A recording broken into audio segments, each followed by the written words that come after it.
जिल्हा हा हळद उत्पादक जिल्हा म्हणून ओळखला जातो। बहुतांश शेतकरी हंगामी पिकासह हळदीची लागवड मोठ्या प्रमाणात करतात। यावर्षी हळद पिकांवर करपा रोगांचा प्रादुर्भाव पडल्याने शेतकऱ्यांनी महागडी औषध फवारणी करूनही करपा जाण्याचं नाव घेत नाहीये। परिणामी हळद पीक करपून जात आहे। आधीच दुष्काळ त्यातून हाताच्या फोडाप्रमाणात जपलेली हळद करपा रोगामुळे पार करपून जात असल्याने हळद उत्पादक शेतकरी पुन्हा संकटात सापडलेला आहे। शासनाने याकडे लक्ष देऊन हळद उत्पादक शेतकऱ्यांना मदत करावी अशी मागणी शेतकरी करत आहेत। क्षेत्र एकरभर क्षेत्र आहे माझं, तरी मी फवारणी वगैरे केली। करपा हा रोग असा भयंकर करपा रोग आला आहे की आपल्या या सर्व याच्या जिल्ह्यामध्ये सगळीकडे आलेला रोग आहे। पण याच्यामुळे इतका हानी व्हायली, किती बी औषधे फवारले, काही जरी फवारले, करपा हा काही जाईना।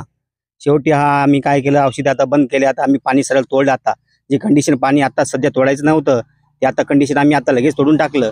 जे एखाद्या महिना जो तोडणार होतो आम्ही, जे माल जे पक्वता होणार होता तो 80% आता आम्हाला 80 नाही समजा 70% आम्हाला समजा माल होणार आहे। 30% आमचा माल हा उद्ध्वस्त झाल्यासारखाच आहे, असं आम्ही स्पष्ट म्हणतो।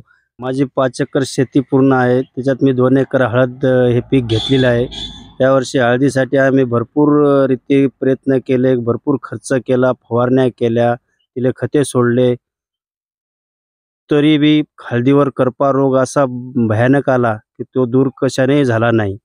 आम्ही निसर्ग एक कोपला आणि निसर्गानं बी आम्हाला भरपूर निसर्गाची एवढी पाणी पडला, पाऊस पडला, पावसाअभावी हळद खराब झाली। इकून तिकून पाण्यानं आम्ही जतन केली, थोडंफार बोरचं पाणी वापरून, ठिंबकचं वापरून, पण ती हळद जतन झाली नाही। पूर्ण हळद करप्यानं खाक झाली, शेतकरी उद्ध्वस्त झाला।